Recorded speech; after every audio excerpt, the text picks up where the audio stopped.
Hi అండి, CM కిచెన్కి స్వాగతం. నేను మీ దివ్య. ఈరోజు చేయబోయే రెసిపీ జంతికలు అండి. జంతికలు క్రిస్పీగా రావాలంటే ఏ విధంగా పిండి కలపాలనేది మీకు చూపిస్తాను. మన ఇంట్లో పెద్దవాళ్ళు సింపుల్గానే చేసేవాళ్ళండి జంతికల్ని. మనం ఇప్పుడు పుట్నాల పప్పు, అలాగే శనగపప్పు లేదా మరమరాలు రకరకాలుగా వేసేసి ఎన్ని రకాల జంతికలు చేస్తున్నాము. కానీ నార్మల్గా మనం పెద్దవాళ్ళు చేసే జంతికలు మాత్రం శనగపిండితో మాత్రమే చేసేవాళ్ళండి.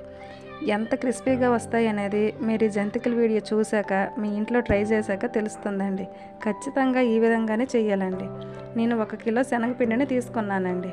1 కిలో శనగపిండికి ఖచ్చితంగా 1/2 కిలో బియ్యం పిండిని మాత్రం వేసుకోవాలండి. బియ్యం పిండి కరెక్ట్గా 2 వంతుల శనగపిండికి 1 వంతు బియ్యం పిండి ఖచ్చితంగా వేసుకోవాలి. అదేనండి, 2 కప్పులు శనగపిండి తీసుకుంటే 1 కప్పు బియ్యం పిండి వేసుకోవాలి.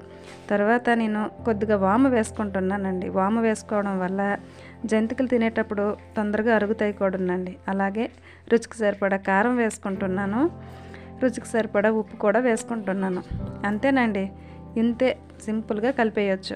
ఈ 3 వేసుకున్నాక ఇప్పుడు చెప్తాను చూడండి, చిన్న చిట్కా అండి, ఖచ్చితంగా పాటించండి. జంతికలు అయితే కరకరలాడుతూ చాలా బాగా వస్తాయండి.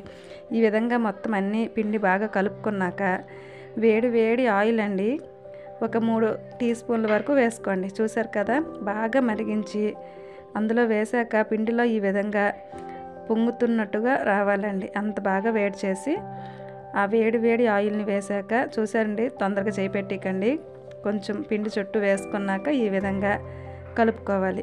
బాగా పిండిలో ఆయిల్ కలిసేలా, పిండికి ఆయిల్ పట్టేలా బాగా కలుపుకోవాలండి. చూసారా, ఈ విధంగా బాగా పిండిని కలుపుకున్నాక మరో చిన్న చిట్కా చెప్తాను చూడండి. ఎప్పుడైనా జంతికల పిండి మొత్తం అంతా ఒకేసారి కలుపుకోకూడదు.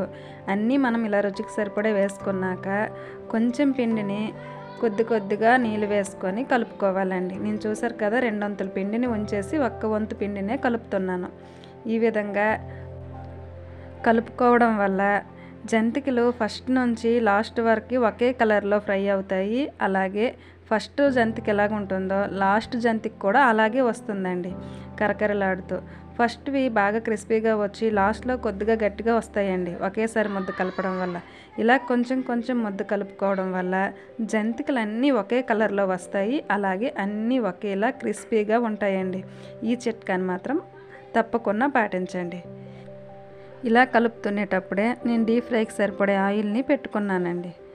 ఆయిల్ వేడయిందో లేదో కొద్దిగా ఇలా పిండి ముద్ద వేసుకొని చూసుకోండి. నార్మల్గా హీట్గా ఉంటే సరిపోతుందండి. మరి ఎక్కువ హీట్ అవ్వకూడదు, అలాగనే తక్కువగా ఉండకూడదు. మీడియంగా ఆయిల్ వేడయి ఉండాలి. తర్వాత చూసారు కదండి, ఈ విధంగా చిల్లుల గరిటెపై కొద్దిగా ఆయిల్ రాసుకొని జంతికని వేసుకుంటున్నాను. మీకు ఇష్టం వచ్చే షేప్లో జంతికలు కానీ లేదా మురుగులు గొట్టంలో మురుగులను కానీ వేసుకున్నా సరే బాగానే వస్తాయండి. తర్వాత డైరెక్ట్గా ఈ విధంగా ఆయిల్లో వేసేయడమే.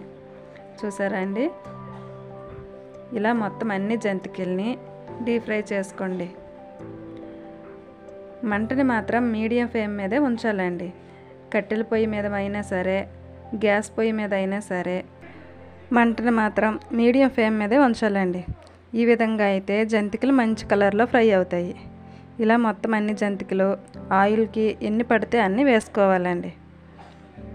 చూసారు కదా, ఫ్రై అయ్యింది అనేది ఏ విధంగా తెలుసుకోవాలంటే జంతికల పైన వచ్చే ఈ నురగను మాత్రం తగ్గిపోవాలి. చూసారు కదా, ఈ విధంగా జంతికలు కనిపిస్తూ ఉండాలి ఆయిల్లో.